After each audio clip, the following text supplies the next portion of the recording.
COINTELPRO, the FBI's covert action programs against American citizens. 1. Introduction and Summary. COINTELPRO is the FBI acronym for a series of covert action programs directed against domestic groups.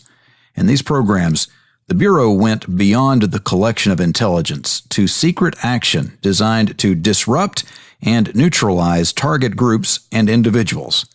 The techniques were adopted wholesale from wartime counterintelligence and ranged from the trivial, mailing reprints of Reader's Digest articles to college administrators, to the degrading, sending anonymous poison pen letters intended to break up marriages, and the dangerous, encouraging gang warfare and falsely labeling members of a violent group as police informers.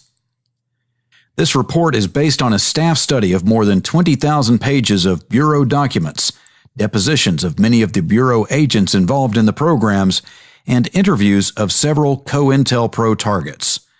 The examples selected for discussion necessarily represent a small percentage of the more than 2,000 approved COINTELPRO actions. Nevertheless, the cases demonstrate the consequences of a government agency's decision to take the law into its own hands for the greater good of the country. COINTELPRO began in 1956, in part because of frustration with Supreme Court rulings limiting the government's power to proceed overtly against dissident groups. It ended in 1971 with the threat of public exposure. In the intervening 15 years, the Bureau conducted a sophisticated vigilante operation aimed squarely at preventing the exercise of First Amendment rights of speech and association, on the theory that preventing the growth of dangerous groups and the propagation of dangerous ideas would protect the national security and deter violence. Many of the techniques used would be intolerable in a democratic society, even if all of the targets had been involved in violent activity.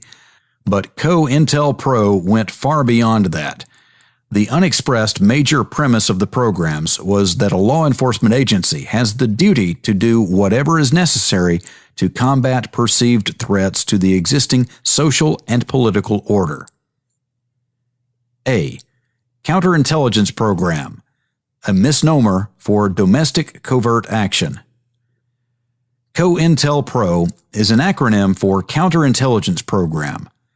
Counterintelligence is defined as those actions by an intelligence agency intended to protect its own security and to undermine hostile intelligence operations. Under COINTELPRO, certain techniques the Bureau had used against hostile foreign agents were adopted for use against perceived domestic threats to the established political and social order. The formal programs which incorporated these techniques were, therefore, also called counterintelligence. Covert action is, however, a more accurate term for the Bureau's programs directed against American citizens. Covert action is the label applied to clandestine activities intended to influence political choices and social values. B. Who were the targets? 1. The 5 targeted groups. The Bureau's covert action programs were aimed at 5 perceived threats to domestic tranquility. The Communist Party, USA, Program 1956 to 1971, the Socialist Workers' Party Program 1961 to 1969, the White Hate Group Program 1964 to 1971, the Black Nationalist Hate Group Program 1967 to 1971, and the New Left Program, 1968 to 1971. 2. Labels without meaning. The Bureau's titles for its programs should not be accepted uncritically. They imply a precision of definition and of targeting which did not exist. Even the names of the later programs had no clear definition. The Black Nationalist Program, according to its supervisor, included a great number of organizations that you might not today characterize as black nationalist, but which were in fact primarily black. Indeed, the Nonviolent Southern Christian Leadership Conference was labeled as a black nationalist hate group. Nor could anyone at the Bureau even define New Left except as more or less an attitude. Furthermore, the actual targets were chosen from a far broader group than the names of the programs would imply. The CPUSA program targeted not only party members, but also sponsors of the National Committee to Abolish the House Un-American Activities Committee and civil rights leaders allegedly under communist influence or simply not anti-communist. The Socialist Workers' Party program included non-SWP sponsors of anti-war demonstrations, which were co-sponsored by the SWP or the Young Socialist Alliance, its youth group. The Black Nationalist program targeted a range of organizations from the Panthers to SNCC to the Peaceful Southern Christian Leadership Conference and included most black student groups. New Left targets ranged from the SDS to the Inter-University Committee for Debate on Foreign Policy, from all of Antioch College, vanguard of the New Left, to the New Mexico Free University and other alternate schools, and from underground newspapers to students protesting university censorship of a student publication by carrying signs with four-letter words on them. C. What were the purposes of COINTELPRO? The breadth of targeting and lack of substantive content in the descriptive titles of the programs reflect the range of motivations for COINTELPRO activity: protecting national security, preventing violence, and maintaining the existing social and political order by disrupting and neutralizing groups and individuals perceived as threats. 1. Protecting national security. The first COINTELPRO against the CPUSA was instituted to counter what the Bureau believed to be a threat to the national security. As the chief of the COINTELPRO unit explained it, we were trying first to develop intelligence so we would know what they were doing, and second, to contain the threat, to stop the spread of communism, to stop the effectiveness of the Communist Party as a vehicle of Soviet intelligence, propaganda, and agitation. Had the Bureau stopped there, perhaps the term counterintelligence would have been an accurate label for the program. The expansion of the CPUSA program to non-communists, however, and the addition of subsequent programs make it clear that other purposes were also at work. 2. Preventing violence. One of these purposes was the prevention of violence. Every Bureau witness deposed stated that the purpose of the particular program or programs with which he was associated was to deter violent acts by the target groups, although the witnesses differed in their assessment of how successful the programs were in achieving that goal. The preventive function was not, however, intended to be a product of specific proposals directed at specific criminal acts. Rather, the programs were aimed at groups which the Bureau believed to be violent or to have the potential for violence. The programs were to prevent violence by deterring membership in the target groups, even if neither the particular member nor the group was violent at the time. As the supervisor of the Black Nationalist COINTELPRO put it, obviously you are going to prevent violence or a greater amount of violence if you have smaller groups. Black Nationalist Supervisor Deposition, 10/17/75, page 24. The COINTELPRO unit chief agreed. We also made an effort to deter or counteract the propaganda and to deter recruitment where we could. This was done with the view that if we could curb the organization, we could curb the action or the violence within the organization. In short, the programs were to prevent violence indirectly rather than directly by preventing possibly violent citizens from joining or continuing to associate with possibly violent groups. The prevention of violence is clearly not in itself an improper purpose. Preventing violence is the ultimate goal of most law enforcement. Prosecution and sentencing are intended to deter future criminal behavior, not only of the subject, but also of others who might break the law.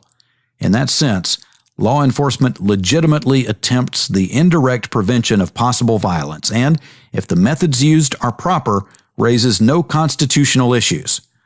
When the government goes beyond traditional law enforcement methods, however, and attacks group membership and advocacy, it treads on ground forbidden to it by the Constitution.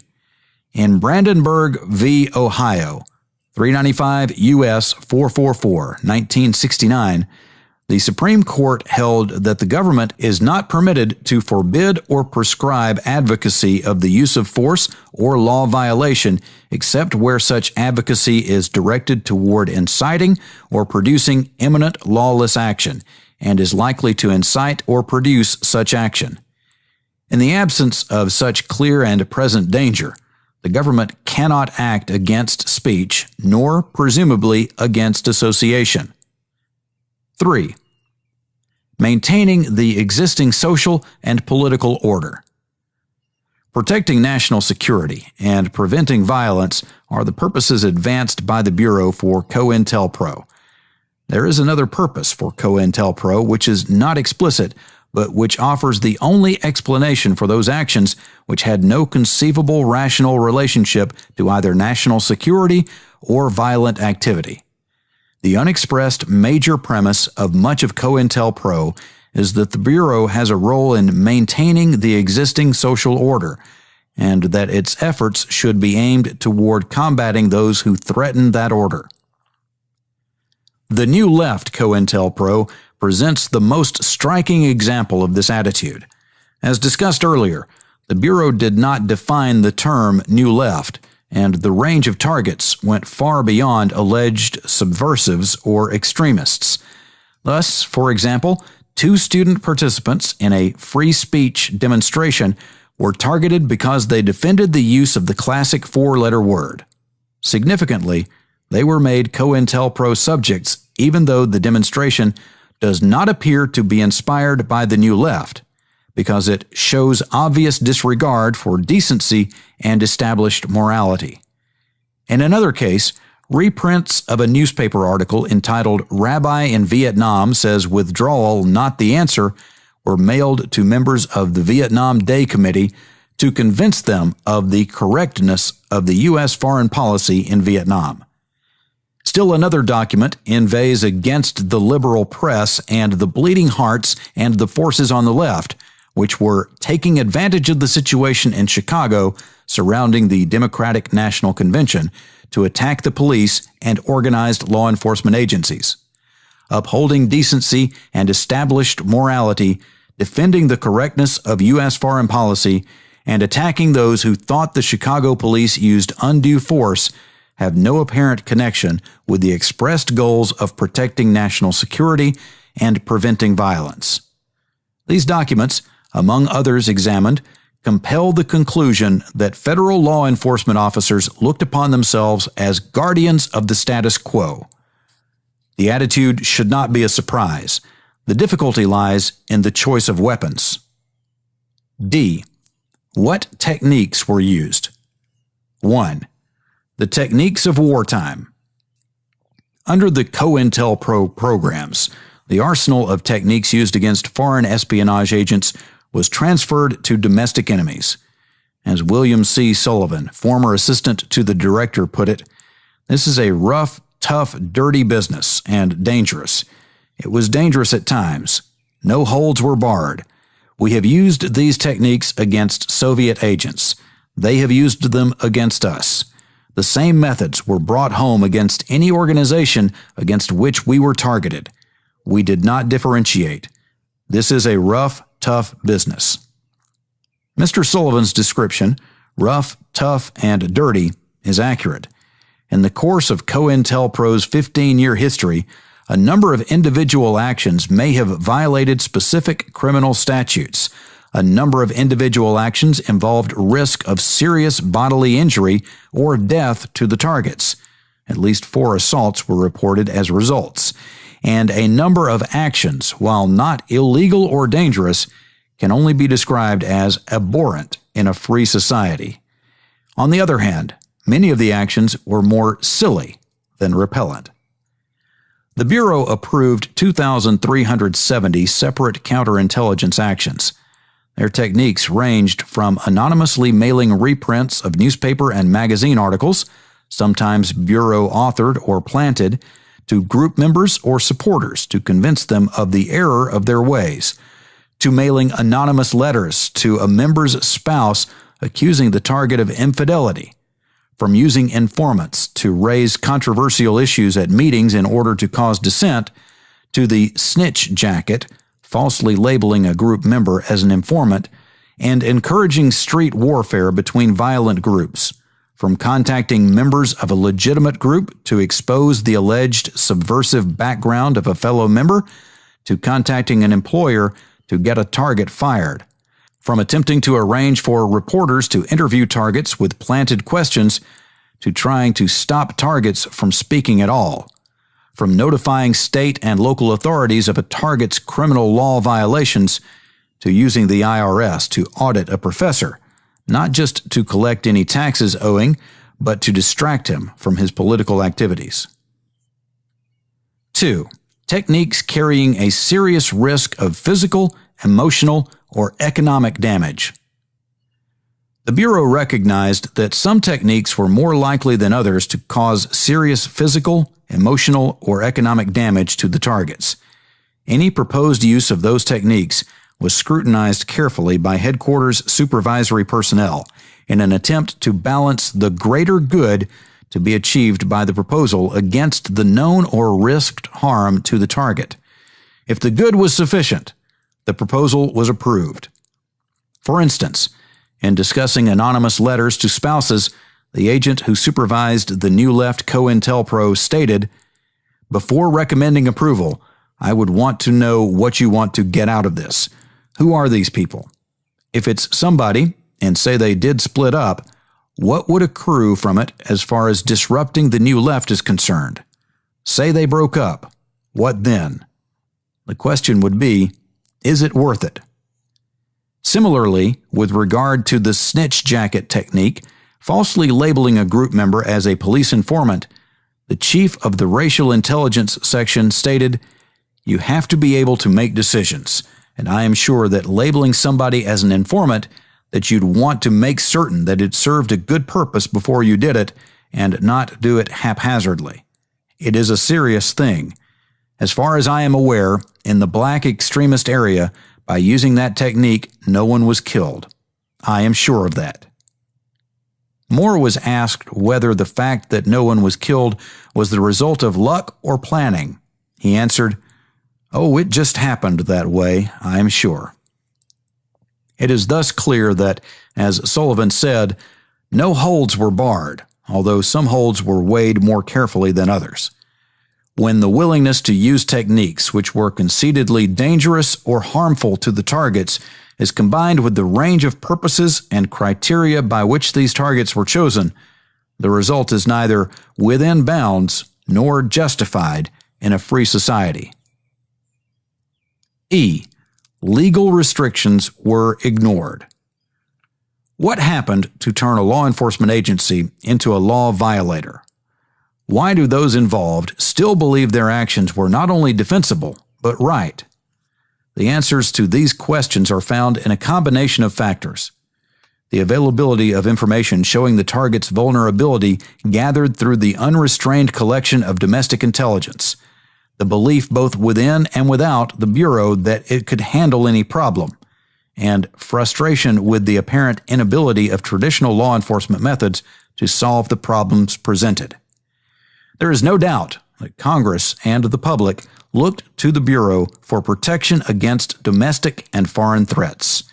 As the COINTELPRO unit chief stated, "At this time, the mid-1950s, there was a general philosophy too. The general attitude of the public at this time was you did not have to worry about communism because the FBI would take care of it.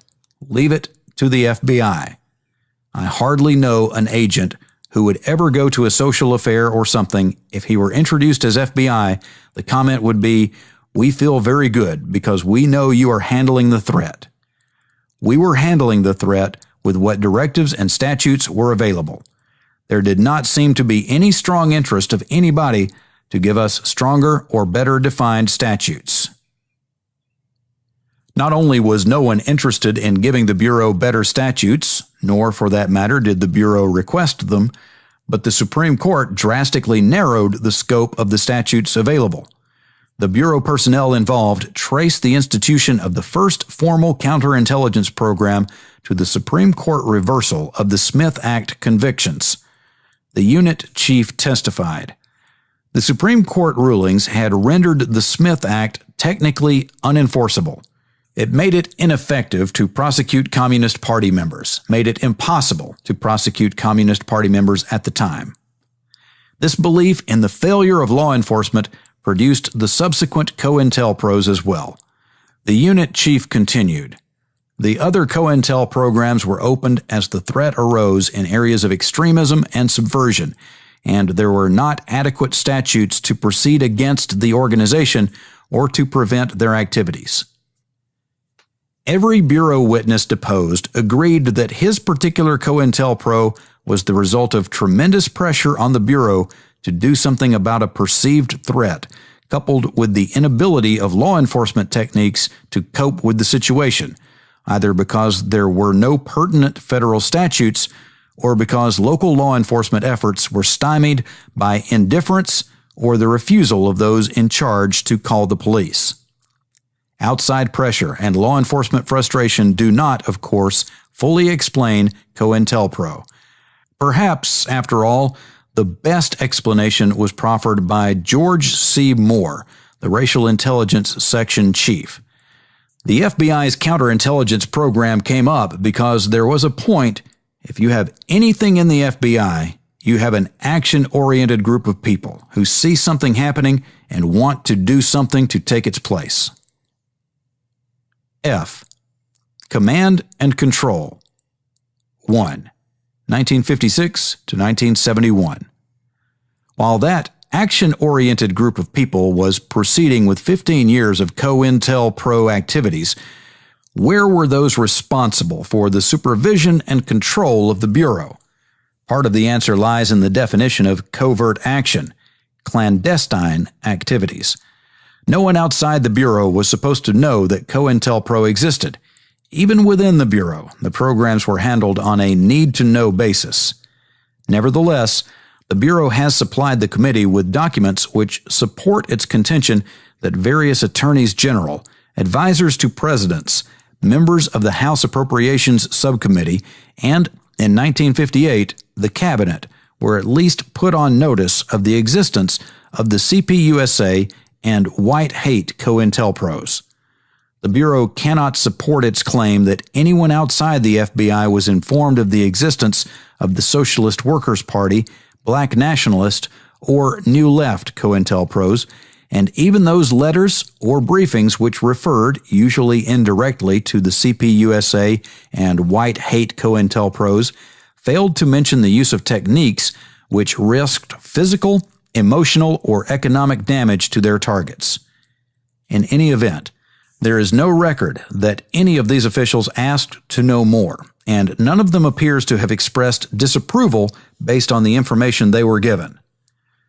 As the history of the Domestic Intelligence Division shows, the absence of disapproval has been interpreted by the Bureau as sufficient authorization to continue an activity, and occasionally, even express disapproval has not sufficed to stop a practice. Perhaps, however, the crux of the command and control problem lies in the testimony by one former Attorney General that he was too busy to know what the Bureau was doing, and by another that, as a matter of political reality, he could not have stopped it anyway. 2. Post-1971. Whether the Attorney General can control the Bureau is still an open question. The Peterson Committee, which was formed within the Justice Department to investigate COINTELPRO at Attorney General Saxby's request, worked only with Bureau-prepared summaries of the COINTELPRO files. Further, the fact that the Department of Justice must work with the Bureau on a day-to-day basis may influence the Department's judgment on Bureau activities. G. Termination. If COINTELPRO had been a short-lived aberration, the thorny problems of motivation, techniques, and control presented might be safely relegated to history. However, COINTELPRO existed for years on an ad hoc basis before the formal programs were instituted, and more significantly, COINTELPRO type activities may continue today under the rubric of investigation. 1. The gray area between counterintelligence and investigation.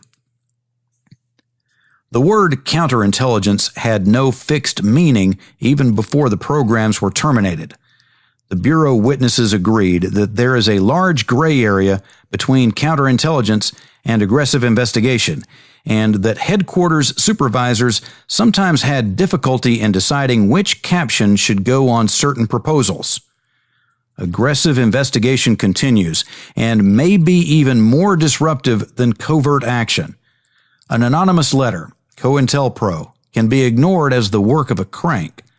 An overt approach by the Bureau, investigation, is not so easily dismissed. The line between information collection and harassment can be extremely thin. 2. Is COINTELPRO continuing? COINTELPRO type activities, which are clearly not within the gray area between COINTELPRO and investigation, have continued on at least 3 occasions. Although all COINTELPROs were officially terminated for security reasons on April 27, 1971, the documents discontinuing the program provided, in exceptional circumstances where it is considered counterintelligence action is warranted, recommendations should be submitted to the Bureau under the individual case caption to which it pertains. These recommendations will be considered on an individual basis. The committee requested that the Bureau provide it with a list of any COINTELPRO type actions since April 28, 1971. The Bureau first advised the committee that a review failed to develop any information indicating post-termination COINTELPRO activity. Subsequently, the Bureau located and furnished to the committee 2 instances of COINTELPRO type operations.